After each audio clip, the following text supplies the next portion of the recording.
Blizzard Entertainment have learned nothing. And why would they when their approach still makes money? The reason they have learned nothing is because the consumers have never given them a reason to learn anything. The consumers have continued to purchase Blizzard products despite the fact that their last game was Overwatch. And since then, they have made nothing but DLC, microtransactions, and remasters. And remember that the Blizzard remasters themselves are simply lazy cash grabs, with no effort put into them by the official development firm underneath the Blizzard banner. On top of that, since they do make plenty of money, and since these cash grabs never actually cost that much, particularly since they are outsourced to a lesser company, there's no incentive for them to change their design paradigm.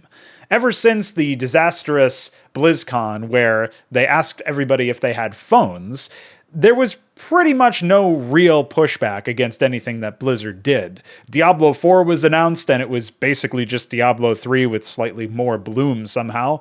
And of course, the mobile titles themselves have sort of been swept under the rug, but surely doing fine in China. So when you consider how the Western market has received a lot of the Blizzard products, you have to remember what people are paying for these days. The Blizzard remasters almost always get outsourced to things like Lemon Sky Studios or Vicarious Visions more recently with the Diablo II remaster, and these third-party companies are irrelevant to the original product. They were not involved in the development of the original product, nor the shipment of it, nor the update and maintenance of it. So why would you trust them to completely re-envision it?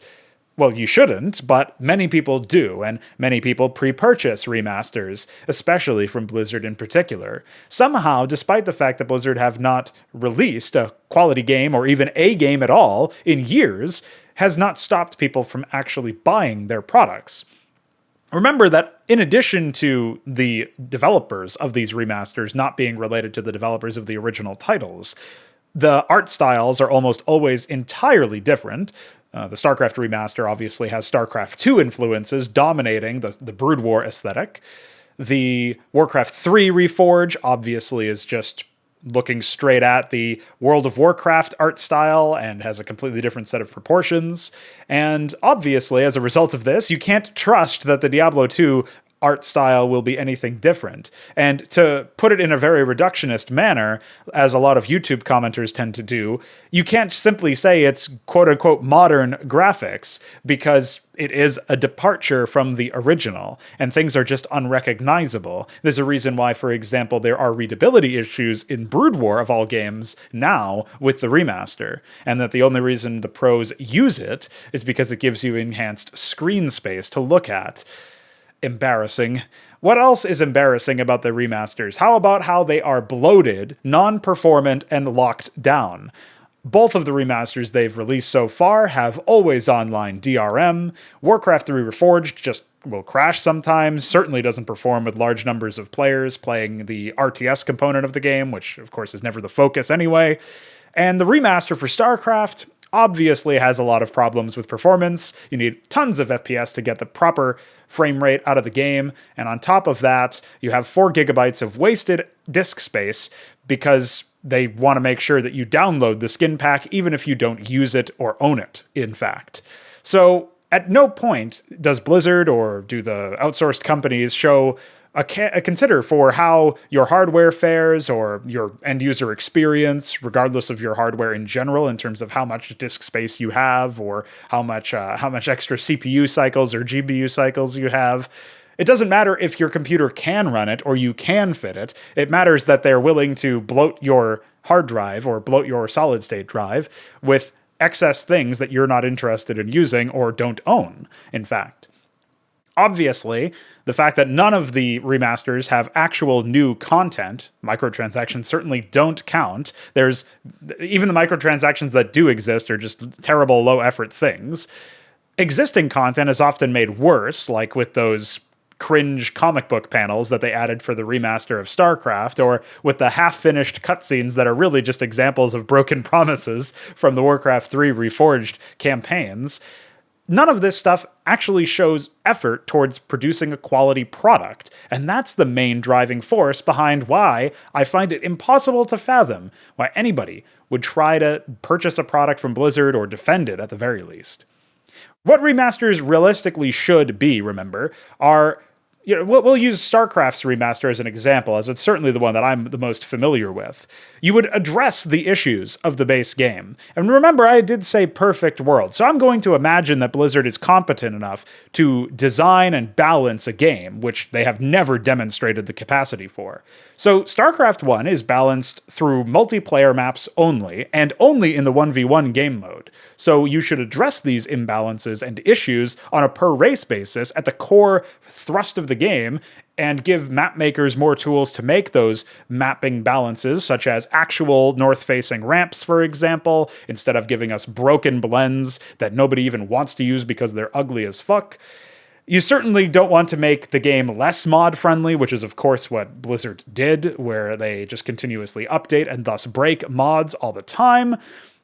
You would want to make it so that things are not locked down by always online DRM.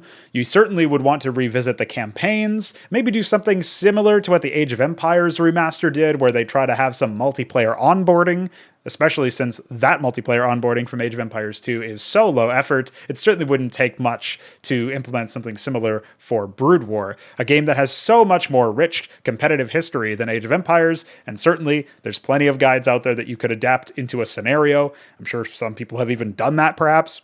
So that's just in the community side. Obviously, you would want to add additional content, additional single-player missions. Maybe you would want to extend the story to some degree if you were really good. And remember, perfect world here. Blizzard are not competent at telling stories, but if we pretend that they are, maybe they could tell a really banging story with an updated piece of content, an updated single-player campaign. Microtransactions don't count. Keep them out of an RTS, please.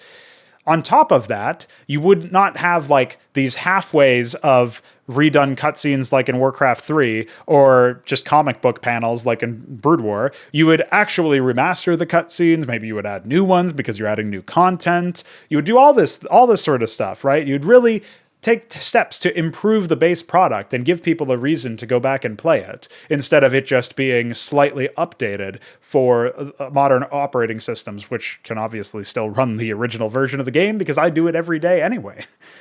You would also preserve the critical aspects of the game. You would preserve the art style. You would preserve, the multiplayer balancing. If you decide you don't want to touch the balancing because you don't trust yourself, well, we're stepping outside of perfect world territory here, but okay, then you admit that that's a shortcoming. You leave the things as they are. Certainly at least give map makers more tools. Certainly maybe release some source code for some tools. That would be real perfect world stuff. And it's not unfathomable either, because EA of all companies did it for the Tiberian Dawn remaster. So it's certainly within the realm of expectation now that we have an example to go by, so to speak. On top of that, you certainly wouldn't want to have any of your additions clash with the existing mechanics. And this is where it's more about like the Warcraft 3 remaster, where they essentially went Riot Games mode on it and redesigned a bunch of champions, or heroes rather, and essentially tried to rebalance things by completely reworking heroes and ability sets and stuff, which you should never do. That's what they did in StarCraft 2 as well, remember? So it's not what you want to do. You don't want to completely change things and gimmick things and introduce new metas off the back of incompetence. You want to be building stuff from the ground up, or rebuilding stuff from the ground up where necessary, and otherwise leaving things alone unless you have a proper replacement. But ultimately, Blizzard themselves won't ever be forced to do any of the things that I just mentioned the perfect world remaster looking like, because people will still buy the low-quality garbage that they shovel out into your mouths. And if you want to stop paying for shit, then you have to stop idolizing and rewarding this kind of behavior. If you want to start playing high-quality games, which to many people they have never played because it's been a sort of artifact of a bygone era, then you have to stop rewarding shitty game development practices. And you have to stop allowing and getting excited for and feeding into the hype train of something that is just objectively low quality and certainly disrespectful to any of the quote-unquote fans of the original product, as if that should be a demonstration of brand power or whatever. You certainly don't want to get excited about something that is being developed by a development firm that has nothing to do with the original product, and that is why Blizzard have not learned anything. That is why Blizzard will probably never learn anything, because all of the things I just listed that consumers have to do, they will probably never stop doing. So there you go. That's why Blizzard have learned nothing. Goodbye.